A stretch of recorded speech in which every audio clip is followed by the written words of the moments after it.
রাজধানীর সচিবালয়ের সামনে টিসিবির পণ্য বিক্রিকে কেন্দ্র করে চরম অনিয়মের অভিযোগ উঠেছে। রোজা রেখে ঘন্টার পর ঘন্টা লাইনে দাঁড়িয়েও অনেকে কিনতে পারছেন না নিত্য প্রয়োজনীয় পণ্য। আবার অনেকেই কৌশলী নিয়মের বাইরে গিয়ে একাই বাগিয়ে নিচ্ছেন 4-5 জনের সমান পণ্য। 4-5 বার নেয়, এক ব্যক্তি 5 বার নেয়।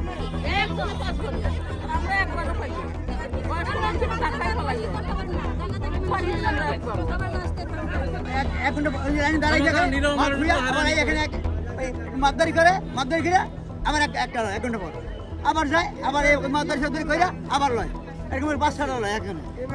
আমরা এনে 1-1.5 ঘন্টার উপরে হয়ে গেছে গা, আগে বাড়তে পারি না, কিন্তু সাইডটা করে কি টাকা দিয়া মাল নিয়ে যেতেছে।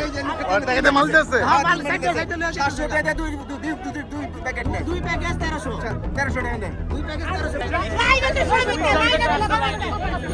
লাইনেতে সবই লয় 3 প্যাকেট টাকা লাইন করে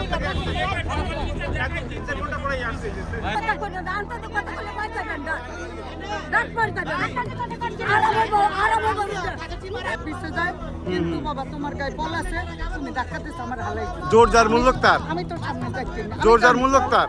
এই রোজার মাসটাকে কেউ বলতে পারবে না একটা মাল নিছি বাবা, আজকে কাল হারাম রোজার মাসে একটা মাল নিছি, খালি আজকেই যাচ্ছে হুলি বন্ধ করে দিব, লাগে সংসারে একটু তেল, আজকেই যাচ্ছে আল্লাহর কদর করবে দিয়া টাকা লাই মাল আসি না, এই মারামারি ধরাধরি আগের মতো আমাকে বল নাই, সত্যি নেই কিনে খাবে যাবে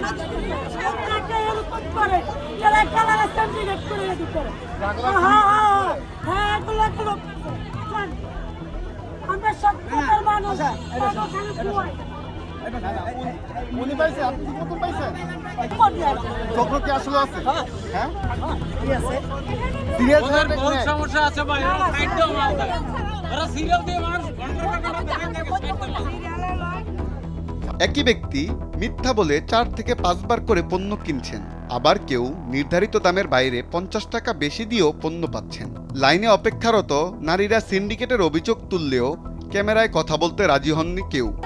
এই আপনার কথা বলতেছে সবাই। আপু আপনার বাচ্চার আর এখানে আপনার হবে একটা, তিনটা কেন? আমার বড় মেয়ের একটা, যারা ফিল্ম কালকা আপনার বড় মেয়ে কোথায়? রিকশা টোকেন ছাড়াও কি মাল নেয়? হ্যাঁ টোকেন ছাড়া এরা মাল মাপতে আগে বেজাল করে এরা, ঠিক আছে? এরা মাল ঘুরাই করে হারাই আমরা পাই না। হ্যাঁ, 4 জনের তো আপনি 4 এর নিয়ম তো শিখে একজন করে 4 জনের এখানে, বাকি 3 জন কোথায় আছে? ওইখানে। হ্যাঁ, ওইখানে কেন কি করে? মাল গেছে ভাই, একজন তো একবার 4 জন এই চেকটা নিছিল, 4 জন 4টা হইছে, আপনার কাছে হাত তো আছে, তো ওইখানে কেন? ওইখানে গেছে আর কি, আরেকটার জন্য পাইলে আমরা পাই না, আরেকটার জন্য কেন যাবে? নিয়ম তো হইছে ভাই, ভুলে গেছে ভাই, হ্যাঁ ভুলে গেছে।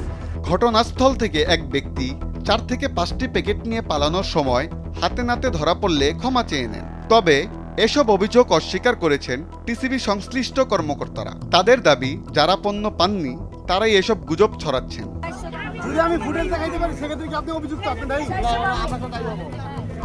আপনি তো বলছেন না মাল দেই না আমরা, আপনি কি আসলে সাধারণ ক্রেতাদের দাবি, নির্বাচনে ভোট দেওয়ার সময় যেমন আঙুলে কালি দিয়ে দাগ দেওয়া হয়, ঠিক তেমনিভাবে টিসিবির পণ্য নেওয়ার সময় ক্রেতাদের আঙুলেও দাগ দেওয়া উচিত, যাতে কোনো ব্যক্তি একাধিকবার পণ্য নিতে না পারে।